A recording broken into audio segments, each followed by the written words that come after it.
Hello and welcome back again to my YouTube channel, The Mami Jaja Vlogs. For today's video, magbabahagi ako ng pampaswerte sa pera gamit ang star anise. Kung wala pa kayong star anise, pwede kayong makabili nito sa supermarket o kaya mag-order sa mga online store katulad ng Shopee, Lazada at TikTok. Doon lang din ako nag-o-order ng mga herbs na mga pampaswerte katulad ng mga cloves, ng mga cinnamon, ng mga dahon ng laurel. Kung kayo ay panatiko sa mga pampaswerte, ay mag-stock na din kayo ng mga herbs na mga katulad nito, ng mga star anise, lalong-lalo na ang dahon ng laurel at cinnamon dahil yan yung mga malakas na pampaswerte pagdating sa kaperahan. Ang star anise ay hindi lamang ito ginagamit sa pagluluto na bilang sahog sa mga niluluto.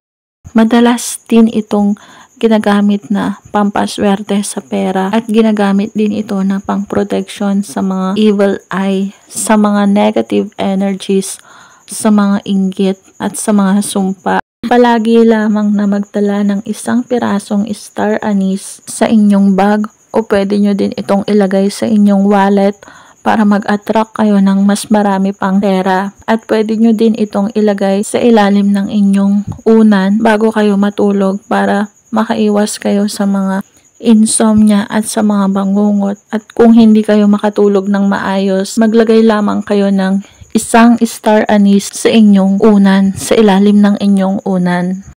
Para mas lalong ma-activate ang power o kapangyarihan na taglay ng star anise, sambitin lamang ang chant na aking ilalagay sa screen. Hawakan lang sa inyong palad ang star anise at sambitin ang chant. Maganda din ang star anise dahil nag-a-attract ito ng prosperity, ng abundance, at syempre nag-a-attract din ito ng swerte sa pera at binuboost din nito ang mga pampaswerteng ginagawa. Kaya kung hindi ka pa nakakagamit ng star anise na bilang pampaswerte, ay huwag ka nang magpatumpik-tumpik pa na bumili ng star anise. O kung meron ka na, ilagay mo na ito ngayon sa iyong wallet o sa iyong bag para ikay swertehen na sa pera. Magkaroon ka ng abundance, ng kasaganahan, ng prosperity. Magkaroon ka ng positive energies, mga positive na pangyayari sa iyong buhay.